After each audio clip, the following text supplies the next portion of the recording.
Magandang araw mga kaibigan. Pag-usapan natin ngayon yung pahayag ng DILG Secretary na utos daw ng Pangulong Marcos Jr. na ibalik yung pondo ng PNP, yung para sa Information Technology Advancement. Tinanggal na sa GAA, o sa BICAM report ba yan? Basta tinanggal na. Pinababalik. Ano ba yun? Pwede ba yun? Paano ibabalik? Nga tinanggal naman sa budget. Kaya yan, maugong na usap-usapan na naman yan. Ito, isang magaling na vlogger, si Hill Bautista Official.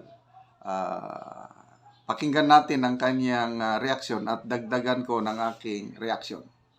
By the way, mayroon pala tayong stock ng dark chocolate.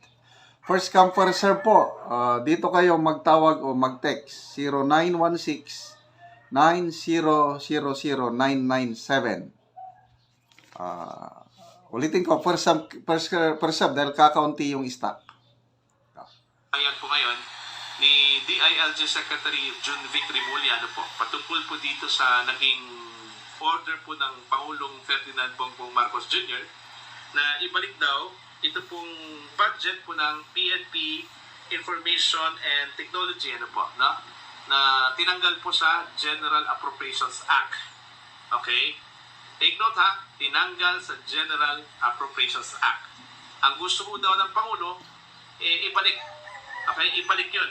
Okay? Ito, babasahin ko po ito. Dali maalala ko, bago pirmahan ng Pangulo ang budget, nagpahayag na rin si DepEd Secretary Angara na nag-commit na daw ang Pangulo na i-restore yung 10 billion pesos budget ng DepEd, yung computerization. Gagawa daw ng paraan. Sabi ko, wow, salamat naman. Kasi kailangan yun computerization. Diyan tayo lagging behind. Kailangan. So akala ko, gagawa ng paraan para maibalik yung 10 billion computerization program fund ng DepEd. After that, wala namang nangyari.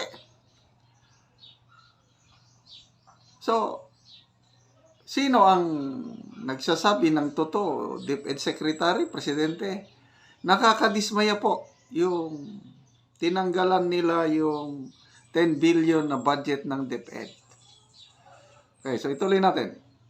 Itong balita mula sa PTV po mga kabida, ipa-flash ko sa screen para masundan nyo ako News update. President Ferdinand R. Marcos Jr. has ordered the return of part of the funds for the Philippine National Police Information and Technology Enhancement Program, which were removed from the 2025 General Appropriations Act, according to Interior and Local Government Secretary Junvic Rimulya.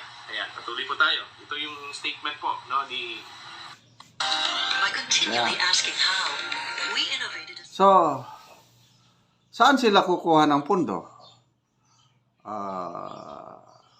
Saan program funds?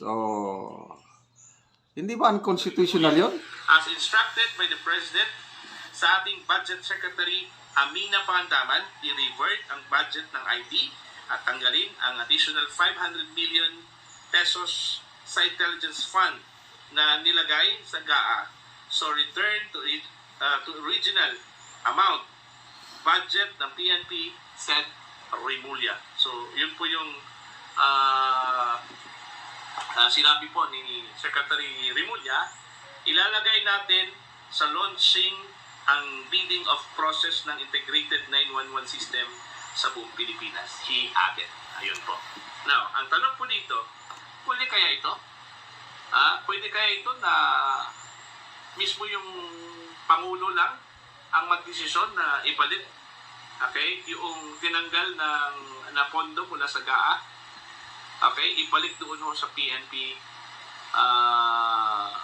Information and Technology Enhancement Program. Okay? may opinion po dito mga kabida. Ito pong Optic Politics, no? Alright, babasahin ko po in connection po dito sa naging statement po ni Rimulya. Ano? Okay, ito. If indeed DILG Secretary Jun Vic Rimulya said that President Marcos ordered the return of funds that was removed from the 2025 GAA, he should remember that the legality of a presidential order to reinstate funds removed from the GAA, any amendments to an enacted budget would typically require legislative approval to ensure adherence to the constitutional processes. Unilateral alterations by the executive branch could be deemed unconstitutional. Ayun. Okay, so agree ako doon sa opinion ni Optic Politics. Isa sa very active ito sa social media si Optic Politics at magaganda yung kanyang opinion. At ako, kung ako ang yung tatanungin, hindi na pwede yun. Nakasaad sa ating konstitusyon na ang Congress lang ang may power of the purse. Sila lang ang mag-legislate ng budget. Kung ano yung, sample, yung BICAM report. Kung ano yung napagkasundan yung BICAM report, yun na yun. So yung BICAM report, yun ang basihan ng General Appropriations Bill. Pag pinirmahan na ng Pangulo yung bill na yon, naging General Appropriations Act. Kung wala doon ang budget ng PNP Information Technology Advancement Program, dapat wala. Hindi pwedeng unilateral na presidente lang ang gagawa nun.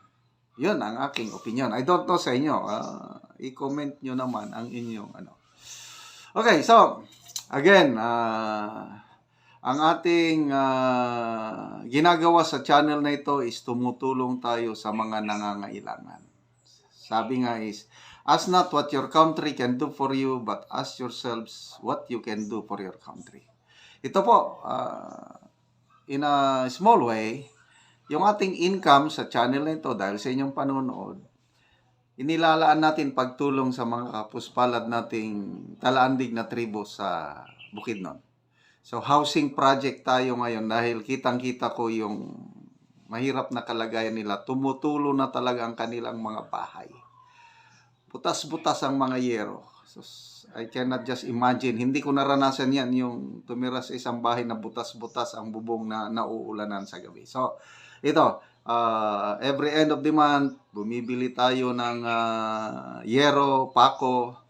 For every family, binibigyan natin ng 10 pirasong yero, 10 feet ang haba, tapos assorted nails, 10 kilos. Yun, nare-repair nila ang kanilang mga bahay o nakakapagpatayo ng bagong bahay.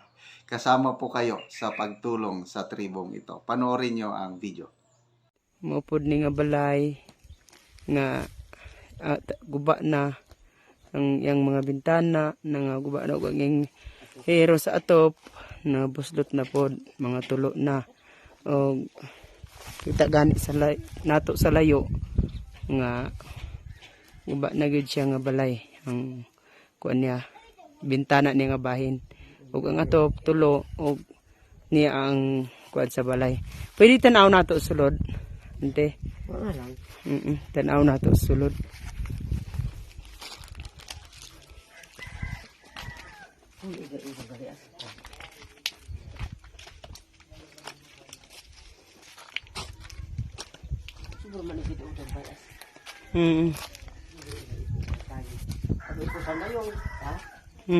Nalugay man na nabalay ba? Nanda sa kondisyon sa tinom pero sa kuana. Dugay na nga balay. Okay. Hari-hari nang ginabalay ba? Repiro na nga balay. Mga kuan na gid siya. Murang mga bituon. Marag mga bituon. Ato na nga kat mga ilangan. Walsut na. Oo. Ato sa rin ano. Ato naman. Yan ba sa pinanguan ito sa iyan is ay maksimuog na sa iyo. Ayo ka nabi sa alam na ito. Kusog na lugar kung muulan, kusog na gid ang ulan. Kusog na kayo kayo. Halos mga dis pakasiro ang kuan der.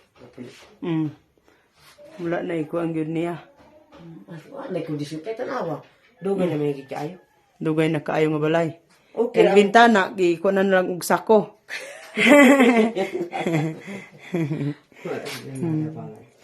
Kunan na lang og sako ang kuan kay nangaguba na. Ang atop nga kuan na pod, nabulsot na. Ay sige matagaan ni gid ni og giro kaluoy sa Ginoo. Ang pulang tagal na sa Ginoo nga tabangan ta. Oo. Na ay makakita sa ato nga maayong tao. Oo, nga mo tabang gyud nga maluoy. Tabang. Oo. Dami nga atong pagsalig sa Ginoo. Oo, og sa kuan sad nagatan-aw sa YouTube. Pasalamat nga magtabang sila sa nagkalisod. Sige, salamat.